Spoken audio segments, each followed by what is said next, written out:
नमस्कार मैत्रिणींनो, कसे आहात? तर आज मी तुमच्यासाठी बटाट्याची तिखट भाजी घेऊन आलेली आहे. आता बटाटे मी कापून घेतलेले आहेत. त्याची मी सालं काढलेली नाही. सालं का नाही काढली? कारण हे पौष्टिक असतात आणि मुलांना अशी भाजी द्यावी. तर आता गॅसवर मी कढई ठेवून त्याच्यामध्ये 2 चमचे तेल, मोहरी, जिरं, आलं लसूण ठेचून घेतलेलं आहे. थोडंसं कढीपत्ता घातला आहे, कांदा घातलेला आहे, हिरवी मिरची घातली, टोमॅटो घातलेला आहे आणि व्यवस्थित असं परतून घ्यायचं. परतून झाल्यानंतर लाल तिखट आणि थोडंसं गरम मसाला घातलेला आहे आणि व्यवस्थित परतून झाल्यानंतर बटाटे घालायचे आहेत. बटाटेही व्यवस्थित परतून झाल्यानंतर ते थोडंसं गूळ घालायचं आहे. गूळ घालून झाल्यानंतर झाकण ठेवून वाफ काढायची. वाफ काढून झाल्यानंतर थोडंसं पाणी घालायचं आहे.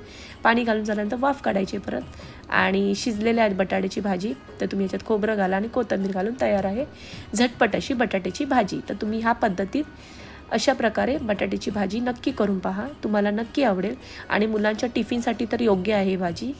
तर तुम्ही नक्की करा आणि माझा पूर्ण व्हिडिओ बघितल्याबद्दल धन्यवाद. असेच माझे व्हिडिओ पाहत राहा.